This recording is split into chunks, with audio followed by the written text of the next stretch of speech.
Bom, abra a sua Bíblia no livro de Apocalipse.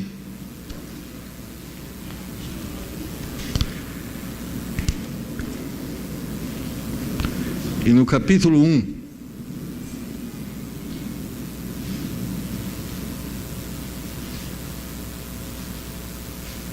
e vamos ler dos versos de número 1 a 3. Vamos ficar de pé para fazer esta leitura. Apocalipse, capítulo de número 1, versos de número 1 a 3. E durante as próximas semanas nós vamos estar pregando uma série de mensagens. E o título dessa série de mensagens é O Reino do Senhor Jesus está próximo. Você crê nisso? Amém. Nós cremos.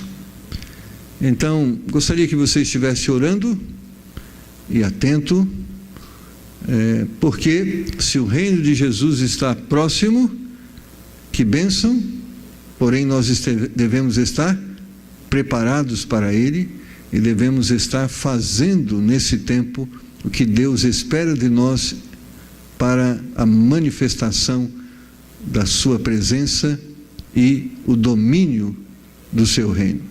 Diz assim a palavra de Deus: revelação de Jesus Cristo, a qual Deus lhe deu para mostrar aos seus servos as coisas que brevemente devem acontecer, e pelo seu anjo as enviou e as notificou a João, seu servo, o qual testificou da palavra de Deus e do testemunho de Jesus Cristo e de tudo o que tem visto. Bem-aventurado aquele que lê e os que ouvem a palavra desta profecia e guardam as coisas que nela estão escritas, porque o tempo está próximo. Vamos orar? Querido Pai, quem somos nós? Imperfeitos, incapazes, mas por meio da sua graça, Senhor, e misericórdia, o Senhor nos chamou, o Senhor nos escolheu, o Senhor nos salvou e o Senhor nos capacitou. Então, Pai, é inteiramente na dependência do Senhor e do Teu Espírito que age em nós, é que nós agora queremos ministrar a Sua palavra. Então nos dá graça, Senhor, para que com exatidão, para que com verdade nós possamos estar compartilhando com o Teu povo aquilo que o Senhor já tem colocado no meu coração.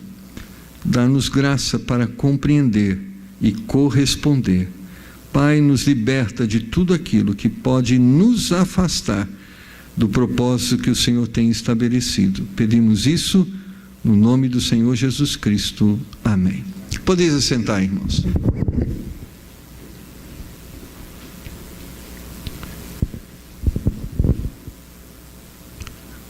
Quando nós falamos que o reino de Deus e o reino do nosso Senhor Jesus Cristo está próximo, nós estamos dizendo o quê? Que nós cremos naquilo que a Bíblia diz acerca dos últimos tempos. Nós cremos que a Bíblia nos ensina que vai existir um reino milenar do Senhor Jesus Cristo. Deus há de sentar no trono de Davi para governar esta terra por 1000 anos. Esse é o plano de Deus. Isso faz parte do ensino chamado dispensações, as 7 dispensações. Que são as dispensações? São as formas que durante o tempo Deus escolheu para se relacionar e tratar com o homem. Não é a forma que Deus escolheu para tratar o pecado do homem, porque em todo o tempo o pecado foi pecado, mas é a forma que Deus escolheu para tratar com o homem. E vai existir, que muitas vezes a nossa desculpa é que nós somos errados por causa do diabo, nós somos errados por causa do governo, nós somos errados por causa da família, nós somos errados por causa das pessoas. Então Deus vai estabelecer um reino de justiça, aonde o diabo, o nosso adversário, conforme mensagens que nós ouvimos sobre o arrebatamento, sobre o reino milenar, nós ouvimos pelo pastor Alexandre, fala que naquele tempo o Satanás será preso, Jesus sentará no trono, haverá um reino de justiça, onde a justiça será feita. Então Deus vai estabelecer o seu reino. Agora, essa visão futura é maravilhosa, mas nós estamos no tempo presente. Sabendo desta existência, dessa profecia, nós temos que entender que Deus quer que nós estejamos preparados para esta realidade. Por isso, irmãos, foi escrito o livro de Apocalipse. Por quê? Quais as razões para que o livro de Apocalipse foi escrito? Primeira delas, Deus escreveu o livro de Apocalipse para que nós conhecêssemos o plano de Deus para as nossas vidas e para o mundo. Deus não ocultou, Deus cuidou de tornar audível, visível aquilo que Ele vai executar. Então Ele quer que nós conheçamos, Ele quer que nós saibamos, Ele quer que nós não sejamos pegos de surpresa. E isso está relacionado a quem? A mim e a você, servos de Deus. O livro de Apocalipse não está relacionado no sentido a especulação do mundo. As pessoas do mundo não entendem, nem vão entender o significado dessa mensagem, porque esse livro foi escrito para a igreja. Nas primeiras palavras, no capítulo de número 1, você vai claramente perceber esta intenção de Deus para conosco. No primeiro versículo diz assim: revelação de Jesus Cristo, o qual Deus deu para mostrar aos seus servos. Então o livro de Apocalipse foi um livro escrito para mim e para você. Talvez muitas pessoas dizem assim: pastor, o livro de Apocalipse é um livro muito difícil de ser entendido, de ser compreendido. Pelo seu conteúdo, pela sua linguagem muitas vezes figurada. Então, parece-nos ser um livro de difícil interpretação. Irmãos, ele certamente será de difícil interpretação se nós não entendermos o propósito para o qual ele foi escrito. Por exemplo, se você quer, através do livro de Apocalipse, descobrir o nome da besta, o nome do falso profeta, a data que ele vai surgir, quando ele vai surgir, de que nação ele vai surgir, então é muito difícil de ser entendido. Mas se você entender e relacionar o seu estudo ao propósito para o qual ele foi escrito, ele é de fácil compreensão.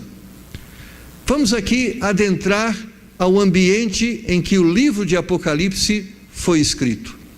O livro de Apocalipse foi escrito em um ambiente onde a igreja estava sendo perseguida. Os apóstolos estavam sendo presos. Os cristãos estavam sendo mortos. Os romanos impetraram uma grande perseguição à igreja, e o intento era destruir a igreja, destruir esse movimento religioso, porque eles viam no movimento uma ameaça ao governo. Então crentes foram mortos. Foi nesse tempo em que muitos crentes foram jogados no Coliseu de Roma para serem comidos pelos leões. Foi nesse tempo que muitos cristãos foi derramado sobre eles aquele betume de origem de petróleo, em que eles foram incendiados vivos. Foi nesse tempo que muitos foram decapitados, inclusive Paulo. Foi nesse tempo em que os cristãos tiveram que se espalhar pelo mundo, porque grande era a aflição, grande era a perseguição. Nesse tempo, os pais estavam vendo os seus filhos sendo mortos, os filhos estavam vendo os seus pais sendo mortos, os cristãos estavam vendo os seus parceiros sendo decapitados. Então era um momento de grande dor, de grande aflição, de grande angústia. Era um momento em que a igreja estava surgindo. Era o primeiro século da história cristã. E é nesse contexto que Deus escreve esse livro. Com que propósito? Consolar aqueles que estavam sendo afligidos por tamanha perseguição. O propósito do livro de Apocalipse é dizer para aqueles que estavam sofrendo, ele está dizendo: haverá o reino de justiça, haverá um tempo em que essas pessoas serão julgadas, haverá um tempo que as vossas lágrimas serão enxugadas, mas para isso vocês precisam ficar firmes. Alguns de vocês serão mortos, decapitados, presos, mas você precisa ficar firme, porque o reino há de chegar e o reino de justiça há de se manifestar. Porque isso é importante, irmãos. Por que isso é importante? Porque pior do que o sofrimento é o sofrimento sem causa. Sabe aquela coisa que você está sofrendo por quê? Não sei. Seu sofrimento vai levar ao quê? Também não sei. Então Deus queria dar aos crentes daquele século esta visão: o seu sofrimento não é em vão. Você permanecer firme, crendo e confiando no Senhor e aceitando o desafio de honrar o nome de Deus, não é em vão. Você vai ser recompensado. O ambiente era esse. E por isso o livro de Apocalipse consolou os corações de muitos cristãos da época. A igreja perseguida, a igreja espalhada, estava sendo consolada pela esperança da volta de Cristo, pela esperança do juízo de Deus sobre o homem iníquo.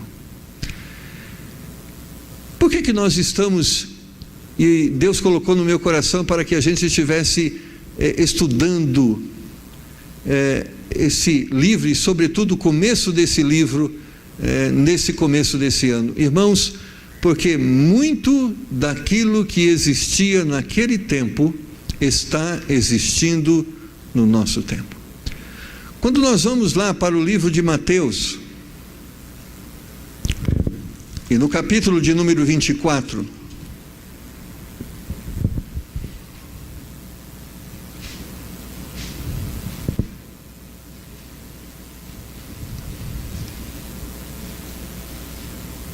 versículo de número 3 em diante. Estando assentado no Monte das Oliveiras, chegaram-se a ele os seus discípulos em particular, dizendo: dize-nos, quando serão estas coisas, e que sinal haverá da sua vinda e do fim do mundo? Jesus havia dito aos seus discípulos acerca daquilo que ele vai repetir lá no livro de João, o livro de Apocalipse. Ele havia dito sobre o juízo de Deus sobre a terra, que a gente chama de grande tribulação, onde Deus vai julgar as nações. E ele havia dito também que após esse período de juízo, Deus iria voltar com a sua igreja para o seu reino milenar. E agora ficou aquela expectativa, ficou aquela curiosidade. Então os seus discípulos, chamando Jesus à parte, diz: quando isto vai acontecer? E Jesus aqui começa a dizer sobre a época em que isto vai acontecer. E no versículo de número 4, Jesus começa a responder. E Jesus respondendo, disse-lhes: acautelai-vos que ninguém vos engane, porque muitos virão em meu nome dizendo: eu sou o Cristo, enganarão a muitos. Ou seja, isso tem se cumprido ao longo da história, e eu não quero ser mais um desses que anunciaram o fim do mundo. Lembra? Eu lembro de um livro que foi escrito: o comunismo é o anticristo. Outros livros foram escritos que o Papa era o anticristo. lembra da Guerra Fria? A Guerra Fria era vista como o anúncio da grande batalha do Armagedon. Jesus estava dizendo: tome cuidado, eu vou dizer a vocês algumas informações, eu vou passar a vocês alguns fatos que através deles você vai perceber que a minha vinda está próxima. Então Jesus é como que ele estivesse dando as coordenadas quando isto iria acontecer. E ele começa relatando dizendo: e ouvireis de guerra e de rumores de guerra, olhai, não vos assusteis, porque é mister que isso tudo aconteça, mas ainda não é o fim. E o que ele está dizendo aqui? Olha, existem uns sinais que vão mostrar, ou seja, os minutos que antecedem esse dia. Então ele está dando as informações para identificarmos a proximidade desse dia. Porquanto se levantará nação contra nação e reino contra reino, e haverá fomes e pestes e terremotos em vários lugares. Mas todas estas coisas são princípio de dores. Então vos hão de entregar para serdes atormentados, e matar-vos-ão, e serei odiados de todas as nações por causa do meu nome. Nesse tempo muitos serão escandalizados, e trair-se-ão uns aos outros, e uns aos outros se odiarão, e surgirão muitos falsos profetas, e enganarão a muitos. E por se multiplicar a iniquidade, o amor de muitos esfriará. Mas aquele que perseverar até o fim, esse será salvo. Então, Jesus estava dizendo que os momentos que iriam anteceder o seu retorno, ou o seu juízo, seriam tempos difíceis. E talvez, irmãos, quando nós lemos esse texto, nós somos tentados a olhar para as guerras, nós somos tentados a olhar para a fome, nós somos tentados a olhar para as pestes, nós somos tentados a olhar para o número de muitos cristãos que estão sendo mortos por causa de Cristo, principalmente no Oriente Médio. E talvez para nós parece que esse é o maior sinal da volta de Cristo, mas irmãos, eu quero chamar a sua atenção. O maior sinal da volta de Cristo não são estes fatos, mas o que motiva estes fatos. Houveram muitos tempos em que se houve guerras, em que se houve terremotos, em que cristãos foram perseguidos, mas o maior sinal da volta de Cristo e que motiva essa manifestação da ira de Deus, da indignação de Deus em relação ao pecado, em relação ao homem, não é necessariamente o fato das guerras, das pestes, mas é o pecado do homem. Porque a manifestação de Jesus, a volta de Cristo e o juízo de Deus se dará por quê? Porque o mundo estará impregnado e dominado pelo pecado. Nós olhando para a história bíblica, você vai ver e perceber que a natureza, Deus sempre usou a natureza para revelar a sua indignação em relação ao pecado do homem. Lembra Sodoma e Gomorra? Deus enviou do céu saraiva, fogo, e destruiu as cidades de Sodoma e Gomorra. Por causa do quê? Do pecado. Antes de Sodoma e Gomorra, lembra do dilúvio? Deus abriu os abismos da terra, e Deus derramou água do céu e inundou a terra. Por causa do quê? Do pecado do homem. Pestes, guerra, fome, terremotos sempre existiram, mas esta peste, esse terremoto, essa situação aqui está existindo por quê? Não por causa do atrito das placas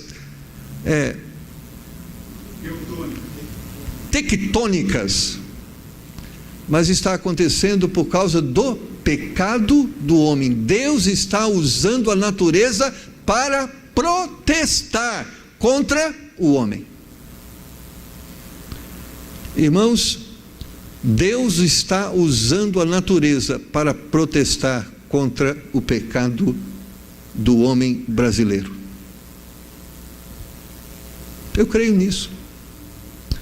Irmãos, infelizmente o nosso Brasil não é mais o mesmo Brasil. Não é que não existiram problemas econômicos, sempre existiram.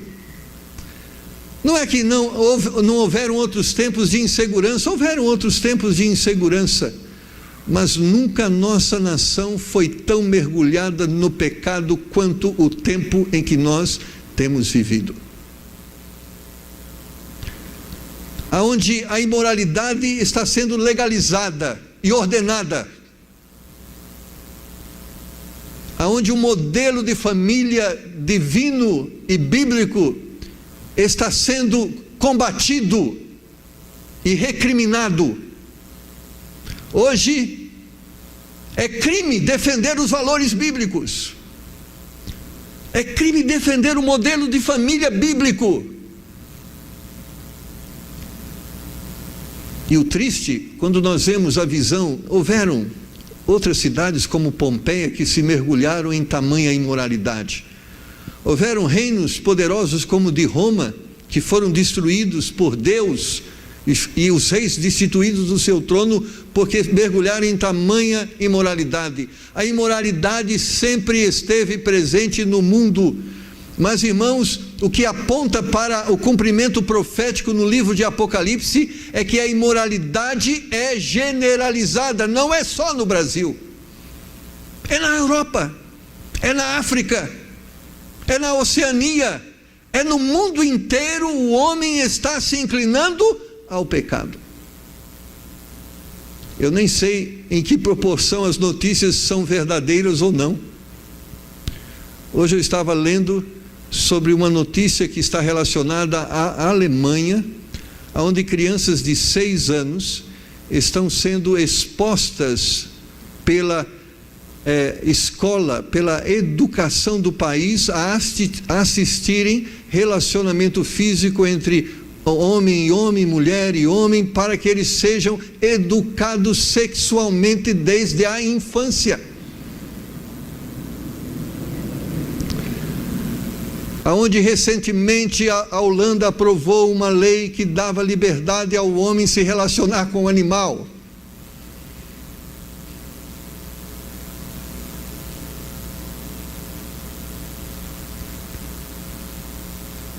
Isso tudo é o maior sinal de que Deus está voltando.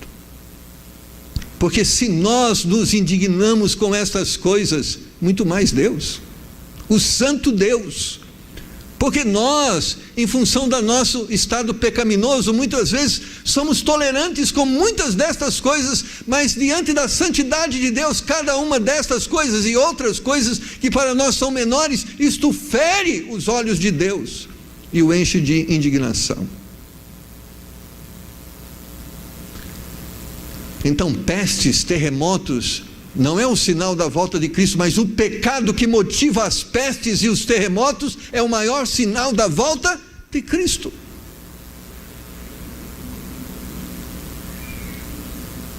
O mundo está mudando, irmãos, de uma forma geral. O mundo está mudando.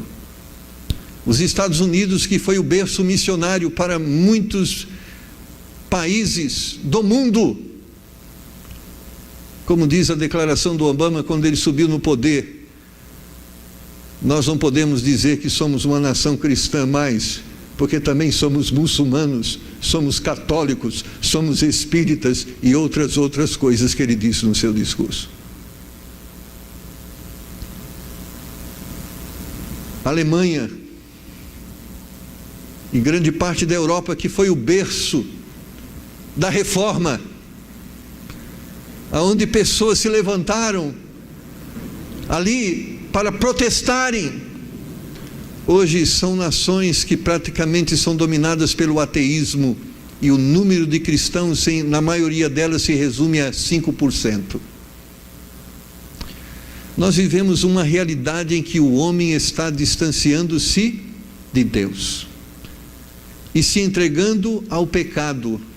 Irmãos, até a misericórdia de Deus tem limite. Quando nós lemos que ela não tem limite, sim, ela não tem limite para aquele que está arrependido e quer se consertar com Deus. Não tem limite, Ele pode perdoar qualquer pecado, mas quando o homem se nega a se arrepender e a reconhecer a verdade de Deus como verdade, não há misericórdia de Deus para com este. O que há é a ira de Deus sobre essa pessoa.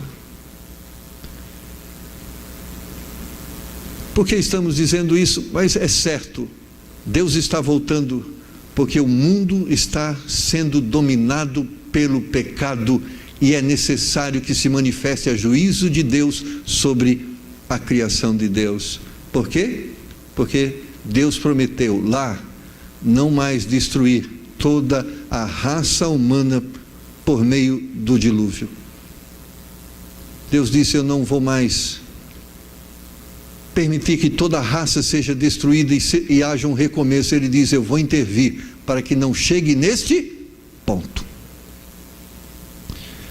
Agora, irmãos, estamos falando do mundo, estamos falando do juízo de Deus sobre o mundo, mas é interessante, quando nós começamos a ler o livro de Apocalipse, que fala do juízo de Deus,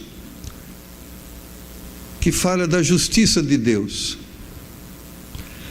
Mas é interessante quando nós observamos que os primeiros 3 capítulos do livro de Apocalipse não são dirigidos, não falam sobre o juízo de Deus sobre o mundo. Não. Se você ler o capítulo 1, o capítulo 2, o capítulo 3 de Apocalipse, Deus começa falando sobre juízo, sim, porque o livro de Apocalipse é um livro de juízo e de esperança. Mas os primeiros capítulos são capítulos de juízo. E é interessante que o primeiro lugar onde Deus olha para onde Deus olha, sabe para onde é? Não é para o mundo, é para a igreja.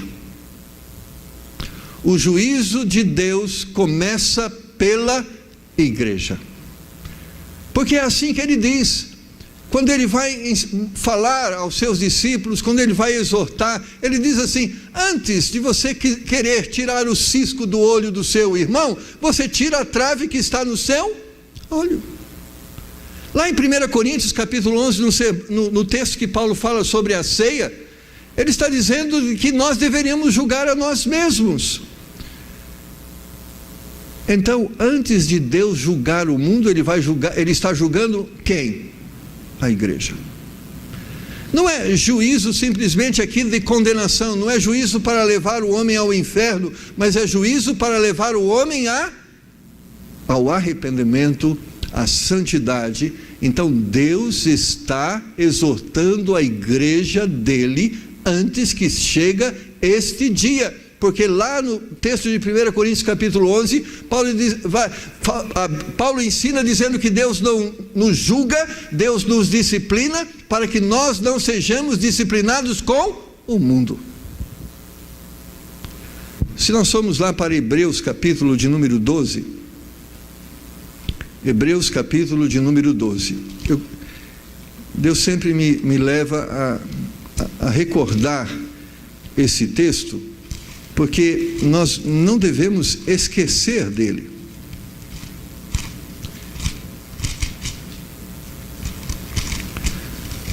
Hebreus capítulo de número 12, diz assim: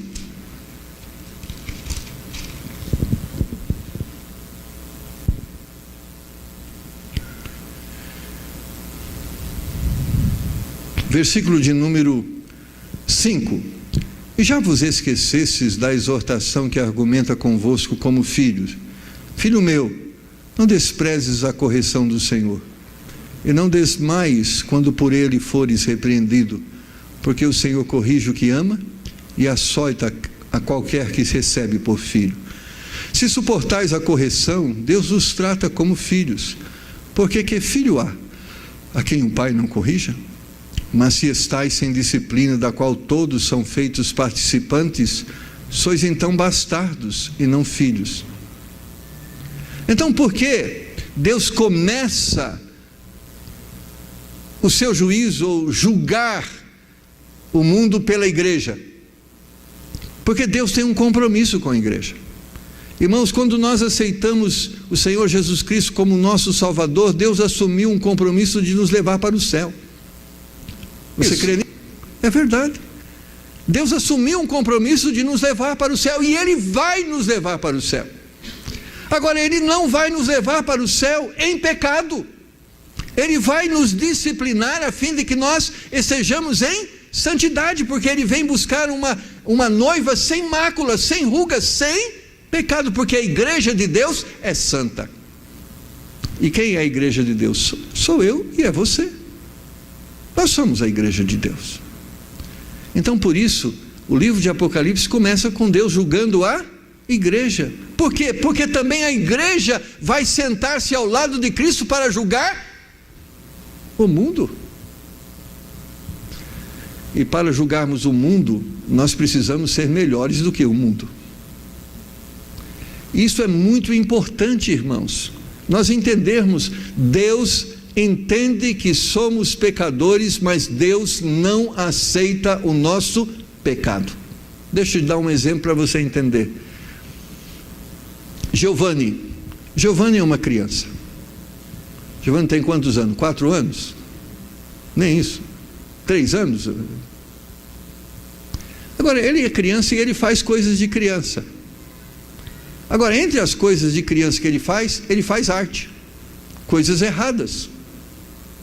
Agora, apesar dele ser uma criança tão pequena, com pouca idade, o que nós pensamos sobre as artes que ele faz? Tudo bem? Não.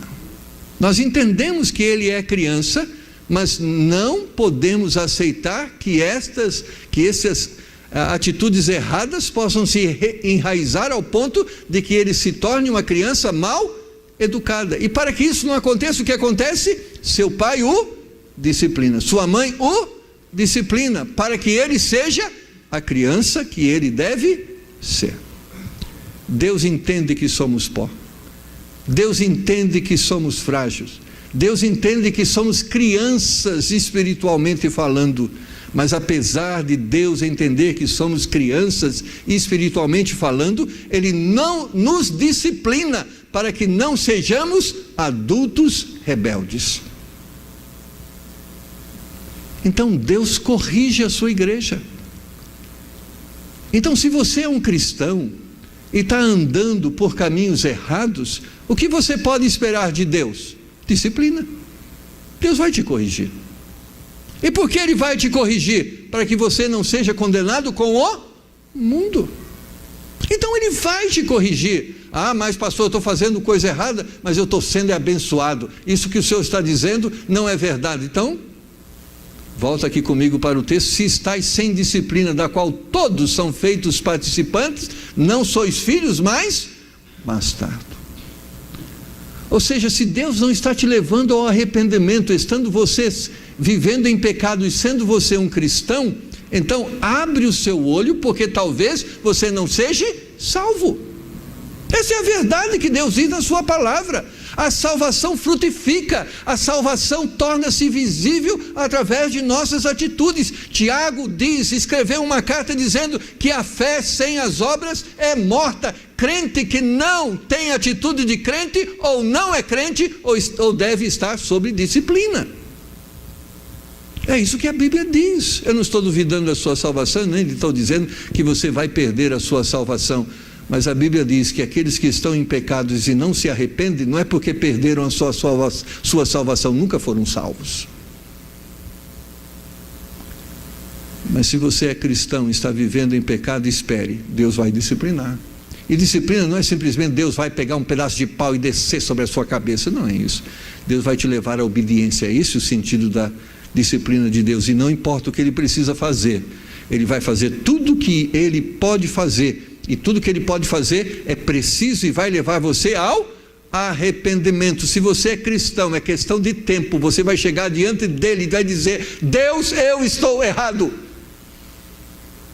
Porque Deus disciplina todo aquele que ama e açoita todo aquele que chama por filho. Ah, mas eu não quero me submeter. Se suportais a disciplina, Deus vos trata como filhos. E é verdade. Porque se eu quiser disciplinar o Giovanni, eu posso? Não posso, eu sou pastor, mas não posso. Porque eu não sou o pai dele. Agora, quantas vezes eu fui falar com algumas pessoas e dizer: olha, você está errado. Eu falei: você não é meu pai. É isso que o escritor de Hebreus está dizendo. Quando Deus disciplina algumas pessoas, muitas pessoas estão dizendo: você não é meu pai. Porque a visão que Hebreus está dizendo é que nós só aceitamos ser exortados por nossos pais. Quando uma pessoa estranha que não seja nosso pai diz que estamos errados, nós não nos submetemos a ele, porque rejeitamos a sua autoridade sobre nós. Então, suportar a disciplina significa: eu reconheço que Deus é meu pai, e ele tem autoridade sobre mim, e ele tem a capacidade de me ensinar, e cabe a mim como filho me submeter. E se é assim que nós nos comportamos diante de Deus, Deus nos trata como filhos. Mas se não é assim que nos comportamos, nós somos bastardos e não filhos. Deus vai voltar. O juízo de Deus está perto. Mas antes que Deus manifeste o juízo sobre as nações, a igreja de Deus está sendo julgada. Irmãos, nunca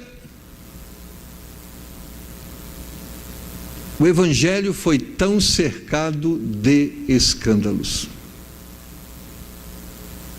Eu poderia aqui enumerar para vocês fatos que eu conheço de ministérios que estão destruídos, igrejas que estão sendo divididas, igrejas que estão sendo fechadas, pastores que estão sendo afastados de seus ministérios. Você diz assim: por que tudo isso, Senhor? Por que as igrejas se dividem? Por que os pastores se tornam imorais? Por que pastores traem suas esposas? Por que igrejas se tornam um reduto de guerra? Por que tantas coisas? Porque Deus está levantando o tapete. Deus está mostrando, da mesma forma que ele chegou para Davi e diz: você está em pecado, Davi. E a única forma de tratar o pecado de Davi é: Deus levantou o tapete e disse: este é o seu pecado. Então Deus está mostrando o pecado da igreja dele na terra, e muitas das igrejas estão expondo as suas verdades, porque Deus está julgando a sua igreja. E não há como julgar a igreja, não há como tratar o pecado da igreja sem dar nome aos pecados. Então, irmãos, não se assuste com os escândalos que vão surgirem no meio evangélico. É triste, mas antes que Deus julgue o mundo, ele começa a julgar a igreja, e sobretudo para dizer que nem todos que estão na igreja são da igreja, porque a forma em que as pessoas revelam o seu verdadeiro caráter, e isso aqui, irmãos, preste atenção nisso, nesse tempo de juízo, você vai perceber nos próximos estudos que nós vamos dar, é que muitas das igrejas, Deus vai estar condenando suas atitudes. Muitas das igrejas, Deus vai estar condenando a sua prática religiosa. Mas você vai perceber que no meio de igrejas que existem pessoas apóstatas, existem pessoas fiéis. O juízo de Deus é para tratar o pecado, com o objetivo de curar.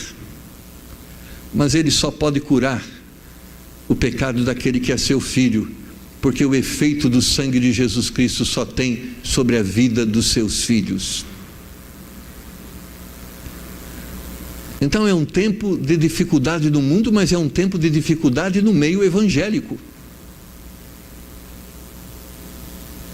Escândalos após escândalos, divisões após divisões, porque Deus está julgando a igreja. Muitos que se dizem servos de Deus, hoje está se revelando que não são servos de Deus, porque Deus está julgando a sua igreja. Então, nesse tempo de dificuldade, irmãos, há de se revelar quem é de Deus e quem não é de Deus. É nesse tempo que Deus peneira, é que Deus revela a nossa identidade ou a identidade do homem. Porque, irmãos, ser cristão, quando as pessoas nos aplaudem, ser cristão, quando as pessoas se assemelham a nós, é fácil, não é fácil? Defender a família há 20 anos atrás não era difícil. Dizer há 20 anos atrás que homem é homem, mulher é mulher, era difícil? Não, mas e agora? Agora é difícil. Como diz outro, tem que ser muito macho para dizer essas coisas. Não, tem que ser muito crente. Porque o tempo é de oposição. Você vai ser perseguido na escola. Você vai ser perseguido no trabalho. Perseguido não é perseguir, as pessoas vão querer com um pedaço de pau te apedrejar. Você vai ser perseguido dizendo: olha, nega essa sua fé, nega a sua convicção, diz que isso que você crê não é verdade, e se identifica conosco, porque isso é o novo modelo, e Deus também aprova isso. Você vai ser perseguido, e é nesse momento que vai ser difícil ter que abandonar amigos, ou ser traído por amigos.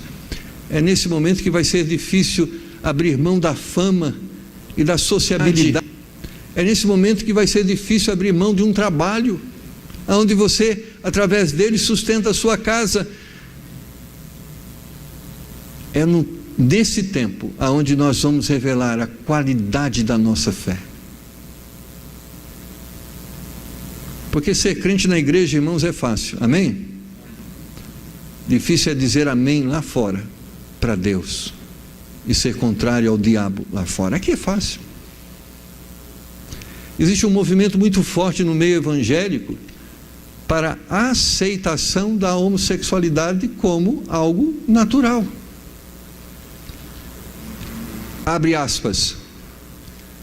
A Igreja Católica, que é uma igreja dominante no mundo, já está repensando a sua forma de se relacionar com a homossexualidade. Ah, mas é aquela igreja profana. Existe hoje igrejas cristãs que o pastor é uma lésbica ou um homossexual. Existe um movimento forte para a aceitação do pecado. Agora, não pense, irmãos, que vai chegar um tempo, eu já disse isso, que nós estamos no período que antecede a grande perseguição da igreja. Primeiro período que antecede a perseguição para a igreja, qual é? A elaboração de leis. Hoje existe uma grande luta.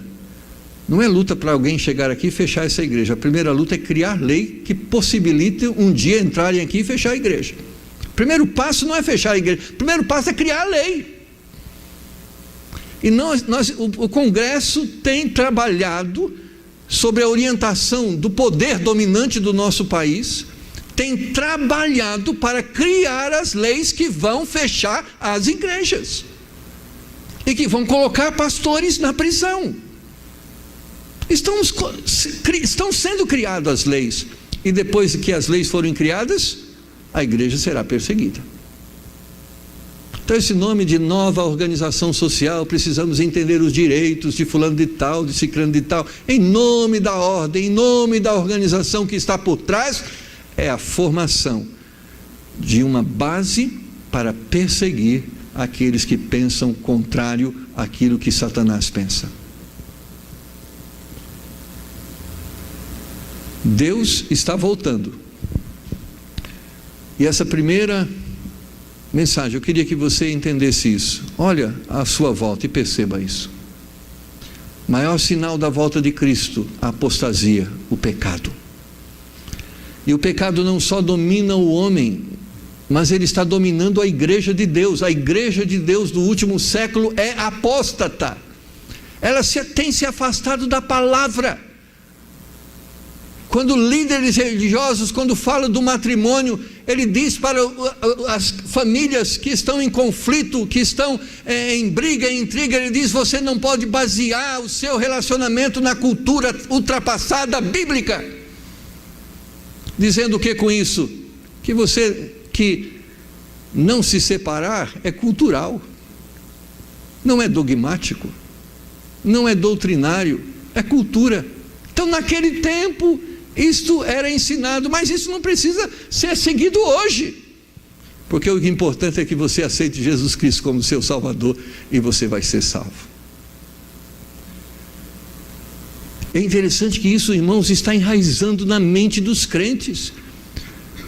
Esses últimos 6 meses eu ouvi de 2 pessoas que me afirmaram isso: pastor, eu vou me separar, mas eu não vou perder a minha salvação. A visão que as pessoas têm é de uma tolerância, é de que Deus não é tão assim exigente, que eu posso sim. Irmão, você pode se separar, sim, pode, mas se você é filho de Deus, Deus vai disciplinar, e você vai chegar um dia ao arrependimento e vai dizer: se eu estava certo e eu estava errado. Mas se não chegar esse dia, você não foi salvo. Porque, irmãos, a verdade de Deus foi escrita para ser obedecida. Deus não nos deu liberdade para dizer: eu não concordo, eu concordo. Deus não te deu essa liberdade. Nós tínhamos liberdade antes de aceitar a Cristo, porque no dia que aceitamos a Cristo, nós perdemos o livre-arbítrio. Agora nós só temos uma opção: obedecer a Deus, amém? Essa é a nossa opção. Nós estamos vivendo em tempos difíceis, mas é no tempo difícil que vai se revelar quem é de Deus e quem não é de Deus. Qual é a igreja que é de Deus e qual a igreja que não é de Deus. E a igreja de Deus não é a igreja do pastor Marcos, não é a igreja do pastor Thomas. A igreja de Deus é a igreja que obedece a palavra de Deus. Essa é a igreja de Deus. Ah, mas a igreja que eu frequento é batista. Irmãos, nem vou falar nada, porque às vezes a gente fala, ao invés de abençoar as pessoas, enfraquece as pessoas. Deixa quieto. Mas eu quero simplesmente dizer para você: nem todos que são batistas são batistas.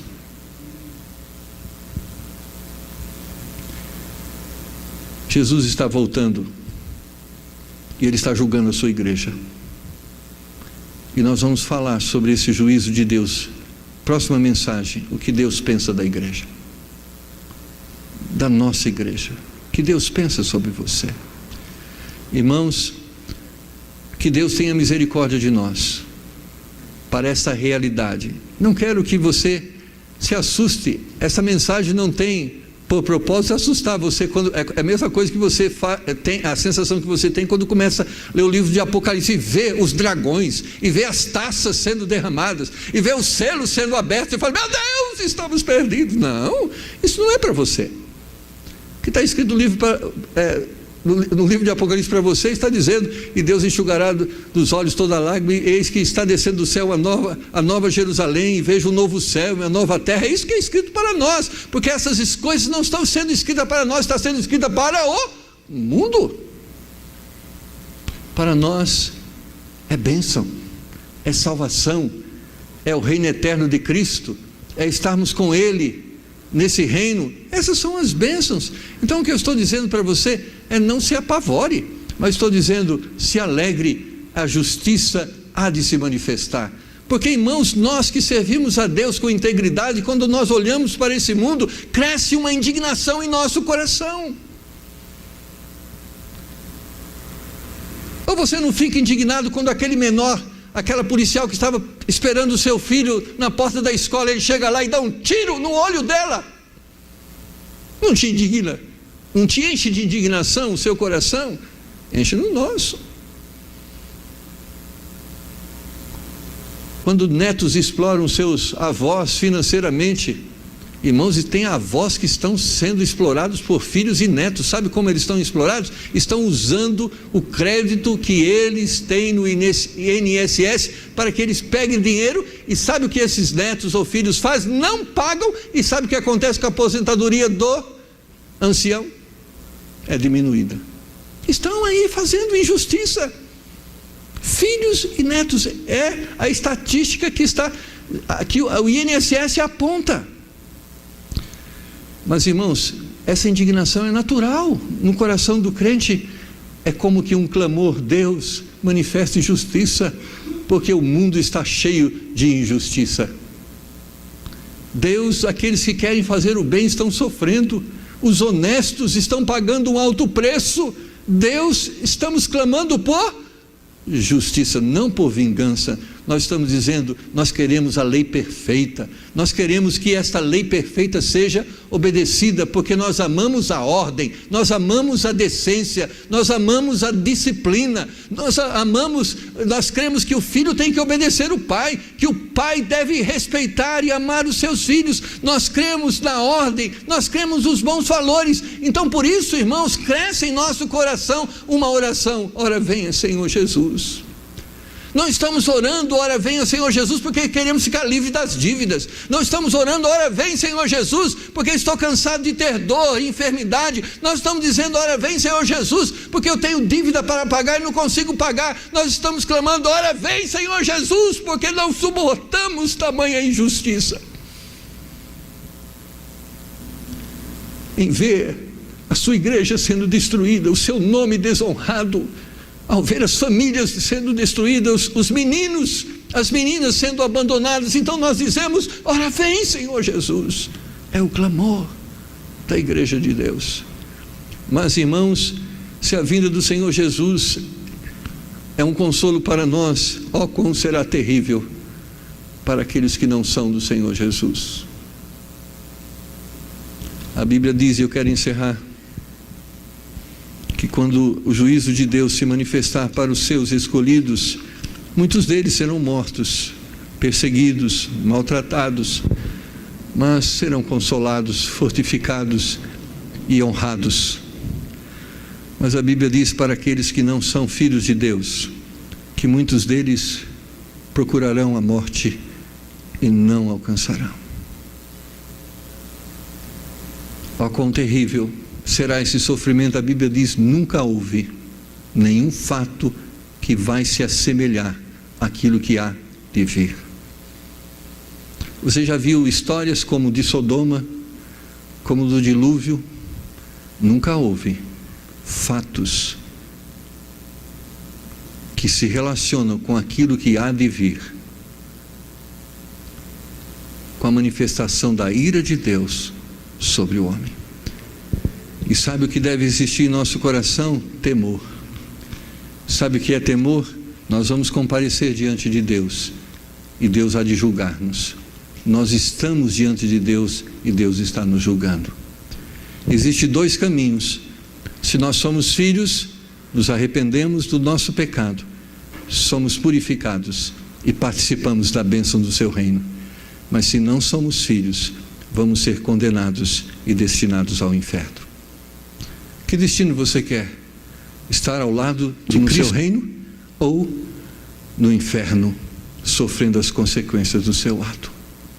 Hoje nós temos a oportunidade dada por Deus para nos arrependermos, para não sermos condenados com o mundo. Abaixe sua cabeça, vamos orar.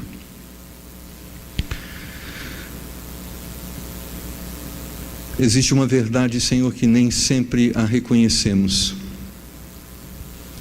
Às vezes nos preocupamos tanto com a nossa vida que esquecemos daquilo que está acontecendo à nossa volta.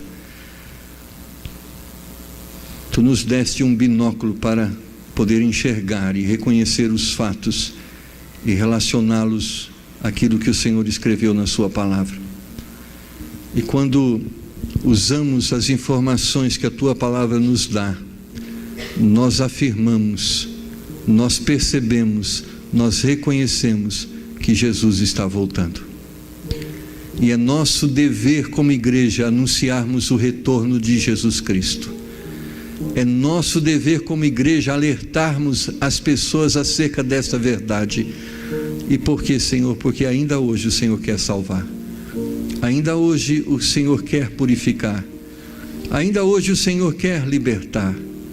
Mas haverá um momento em que as portas da graça se fecharão e o juízo do Senhor se manifestará sem piedade para com aquele que escolheu o caminho da impiedade. Mas que bênção, Senhor, ainda há esperança. Hoje podemos nos arrepender, hoje podemos reconhecer Jesus Cristo como nosso Salvador. Peço hoje, Senhor, que o Teu Espírito fale comigo, fale com cada um dos meus irmãos, e estando nós em pecado, e existindo em nossas vidas uma prática contrária à Sua palavra, que o Teu Espírito nesse momento nos convença e nos leve ao arrependimento, porque é isso que o Senhor quer nesse tempo, que aqueles que são justos sejam mais justos, aqueles que são limpos, que eles sejam mais limpos, aqueles que são puros, que eles sejam mais puros, porque para o mundo só resta essa sorte: o que é sujo se tornará mais sujo, o que é injusto se tornará mais injusto, e é isto que o pecado vai operar na vida daquele que não tem o Senhor. Mas nós não somos do mundo, nós somos do Senhor. Por isso o que esperamos é uma vida mais perto do Senhor e da sua vontade. O que cremos é que o Senhor começou esta boa obra e o Senhor vai completar. Pai, desperta agora o teu povo. Há muitas pessoas dormindo, como se nada estivesse acontecendo. Há muitas pessoas que estão assistindo e vendo seus amigos e seus parentes se preparando para sofrerem o juízo de Deus. Pai, nesse tempo presente, onde o Senhor nos avisa que está voltando, também é tempo de evangelização. É tempo de pregarmos a Tua palavra, porque Tu dizes que devemos pregar a tempo e a fora de tempo. Então hoje desperta-nos para uma vida mais perto do Senhor, mas também para uma vida de serviço ao Senhor, porque Tu és um Deus de misericórdia e ainda conservas a Tua misericórdia. Antes que eu encerre essa oração, quero perguntar a você: você tem certeza da sua salvação? Você tem certeza que vai para o céu? Você tem certeza de que vai estar livre desse juízo que vai vir sobre a terra? Amém. Graças a Deus. Isso será força, isso será a sua paz, a certeza de que você é salvo e que Deus um dia vai recompensá-lo. Mas eu quero falar com você que não tem essa certeza. E se você não é salvo, meu amigo, esse juízo de Deus será sobre você. Talvez parece que eu estou querendo te amedrontar. Não, eu quero dizer uma verdade. Se você não é salvo, está vivendo em pecado, Deus vai julgar o seu pecado, Deus vai julgar você e Ele vai condenar, porque Deus é santo. Mas hoje Deus diz que se você confessar o seu pecado, se arrepender dele e pedir a Deus: Deus, me perdoe, me salve desta condenação, a Bíblia diz que o sangue de Jesus Cristo, seu Filho, nos purifica de todo o pecado, e Ele pode te libertar de todo esse pecado, e ao invés de você ser condenado, você vai ser salvo. Se Deus tocou no seu coração e te fez entender que você precisa de salvação, quero convidar você: levante a sua mão. Pastor, ore por mim, eu preciso de salvação. Amém. Eu preciso de salvação, porque eu sou pecador, e eu preciso da sua misericórdia. Há mais alguém? Pastor, ore por mim, eu sou pecador, eu preciso de salvação, ore por mim. Mas eu quero falar com você, irmão, irmã, você já é salvo, mas eu estava dizendo e afirmando à luz da palavra de Deus, que Deus começa a julgar o mundo. Antes de julgar o mundo, Ele começa a julgar a igreja, e Ele julga a igreja com o propósito de purificá-la. E Deus hoje falou através da sua palavra e disse a você, cristão, que você está em pecado, que você não está vivendo como um cristão, e que existem atitudes que você está praticando que é contrário à palavra de Deus. Então Deus disse que essa pregação deveria ser feita para te levar ao arrependimento. E esta pregação é a correção de Deus, amorosa, para você. Pode haver um outro nível de disciplina, que vai além da exortação, mas Deus não quer usá-la. Ele quer te corrigir em amor, em graça. Por isso eu quero dar a você a oportunidade. Você cristão, Deus falou com você e te fez entender que você precisa se arrepender de um pecado, de uma atitude que você tem vivido que é contrária à palavra de Deus. Levante a sua mão e diga: pastor, ore por mim. Deus me fez entender que eu preciso mudar. Amém. Eu preciso mudar, porque eu estou vivendo de forma contrária à palavra de Deus. Deus resiste os soberbos, dá graça ao humilde. Você quer humilhar-se agora diante de Deus e dizer: Deus, me ajuda, me perdoa, eu quero viver como um cristão, me dá graça. Há mais alguém? Mas por último, eu quero orar com você. Você diz: pastor, o que o senhor diz está acontecendo comigo. Eu estou sendo perseguido, pessoas estão realmente me provocando a minha fé. Eu estou sendo tentado a negar as convicções bíblicas. Ore por mim, para que Deus me dê força, para que eu possa ficar firme diante de toda a pressão que eu estou sofrendo. Ore por mim. Alguém? Levante a sua mão. Amém, graças a Deus. Pastor, ore por mim. Eu estou sendo pressionado, mas eu quero ficar firme. Ore por mim. Vamos orar? Se você quer, aonde você está, Deus tocou no seu coração, não quero chamar você a chegar aqui à frente. Onde você está? Dobre seu joelho agora. Nós precisamos da graça e da misericórdia de Deus para esse tempo, irmãos. São tempos trabalhosos, tempos difíceis. Nós precisamos da graça de Deus. Meu Senhor, quem somos nós diante desta realidade? Somos tão pequenos, Senhor. Mas temos em nós aquele que é maior, o Senhor. O Senhor é que salva. Pai, aquela jovem que levantou a sua mão dizendo: eu preciso de Jesus como Salvador. Pai, agora esteja dando a ela a alegria da salvação. Aquelas mãos que se levantaram dizendo: Deus, eu tenho falhado, eu tenho pecado, eu sou um cristão, eu sou uma cristã.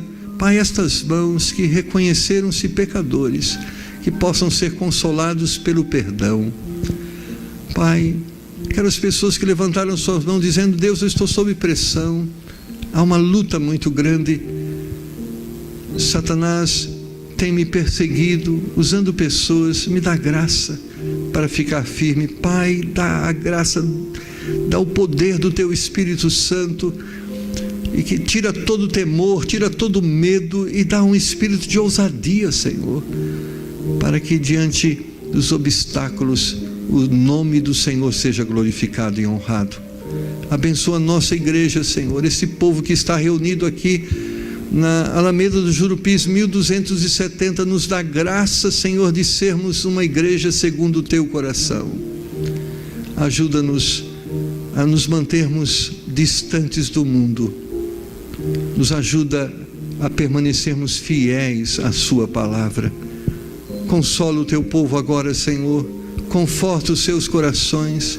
Pai, que diante de toda essa adversidade o Teu povo possa crer agora que há um reino de justiça, que há um Deus de verdade que há de se manifestar, e que há de implantar esse reino, e que há de enxugar dos nossos olhos toda lágrima. Consola-nos com essa esperança, Senhor. Nós te pedimos em nome do Senhor Jesus. Amém. Amém. Não porque não estamos com medo de não pagar a nossa dívida, não porque temos muitos problemas e gostaríamos de ficar livres deles, mas porque queremos justiça, porque queremos a manifestação do reino de justiça. Quantos poderiam dizer agora: Maranata, ora vem, Senhor Jesus?